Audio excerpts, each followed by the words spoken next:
both wrong. It's starvation, pure and simple, comes another explanation. There's more worms than grain in our meal. No, no, no. It's the wet and chill that's killing us. The rain comes right into my tent, and I'm sleeping, shivering every night. Sleep? Who gets sleep? I'm on watch every third night. A man can't stay healthy when he gets no rest. Where are they on watch, boys and girls?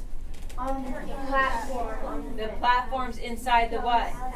Palisade. Very good. You're all wrong, says another. It's ratsbane. There's a Spanish spy among us, and he's poisoning us all. I know arsenic poisoning when I see it.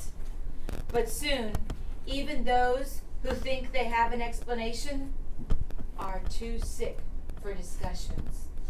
Captain Smith falls ill. Then Captain Gosnell to Master Percy, then Richard too, and Reverend Hunt. Some days I cannot stand. I lie in my bed, groaning from the pain in my belly. Whether it is from hunger, poison, or sickness, all I know is that I am miserable. On the days when I can move, I bring food and water to Captain Smith, Reverend Hunt, and Richard. They are all sicker than I. Richard just looks at me when I bring him the salty water and wormy grain. I wonder if he thinks I am bringing him such bad fare out of spite, and not because it's all we have. His eyes are glassy, with a faraway look. I think he will be likely to die even before the two of us have had a chance to put the past behind us and become friends. Henry is still up and around, doing his chores for President Wingfield, but Abram is ill. President Wingfield himself is in the finest of health. I hear Henry and Abram whispering in the night when they think that I am asleep. I stole an egg for you. You'll have to eat it raw, says Henry. I hear the cracking of an eggshell and loud slurping. I'll get you some wine tomorrow, some meat too. I told him if he doesn't share the stores with you and me, he'll be doing his own laundry and mending soon. I suck in my breath. They've got eggs? We ate all of our chickens weeks ago and shared the last eggs all around. At least we thought those were the last eggs. What's that? Henry's voice startles me. You're awake then, you scum! Suddenly, his thick hand is at my throat. His dark form looms over me. You've heard nothing. Do you understand me? He hisses.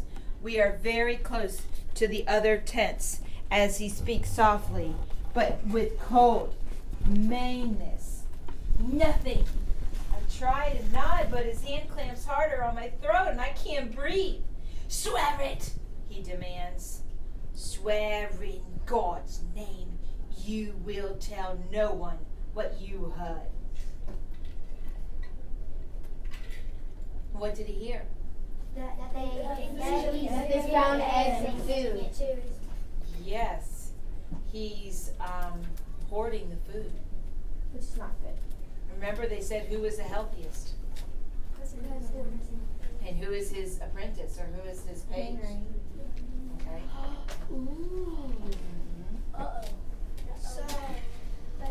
Now, Sam's been sworn to secrecy, right? Really at the peril of his own life. When someone's got their big paws around your throat, squeezing, you can't breathe, that's pretty threatening, wouldn't you say? Yeah. I would say, I swear. Yes. I swear it. I swear it, I croak. He gives my throat one last shake and then he releases me. Speak of it and you will die, he says. And I have no doubt he means it.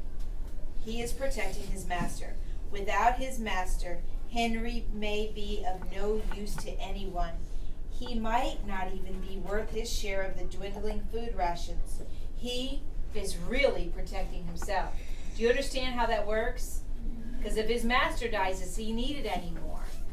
And he's younger, so, I think he's like a young teenager. So what reason do they have to keep him around? So he doesn't die. I lie in the dark listening to Richard's ragged breath. Will he die, and his memory of me being something mean I said or did to him? And what of Captain Smith and Reverend Hunt? Will they die and leave me with no one to be my ally against the anger and whims of the gentleman or of Henry? The next morning, 2 more corpses are dragged out of the tents. What's a corpse? Good. And where am I? What page? 95. Good. I am barely able to stand, but I will help dig the graves. In my head, I count up how many of us there are left and realize we have buried half of our men. The savages might as well come finish us off now, I hear a man say, and we'll disappear just like the Roanoke colony did.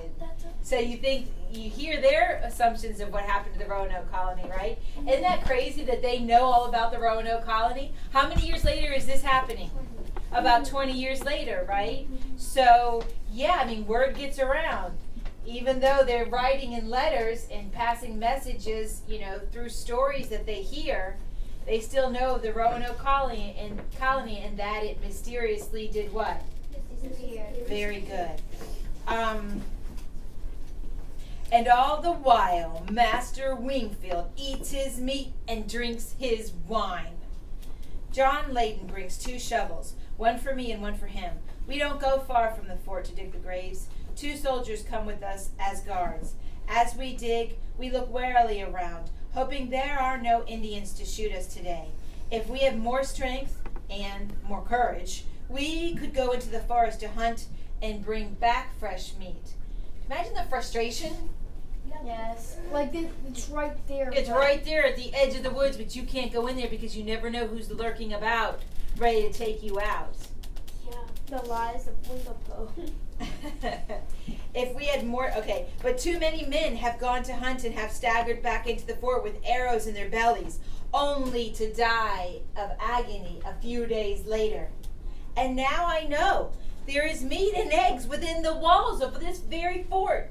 Captain Smith is looking a little better today. He is up on his own, and so I will not need to bring him breakfast. I bring a bowl of wormy grains to Reverend Hunt to his tent. He is pale and lean, his cheeks sunken in.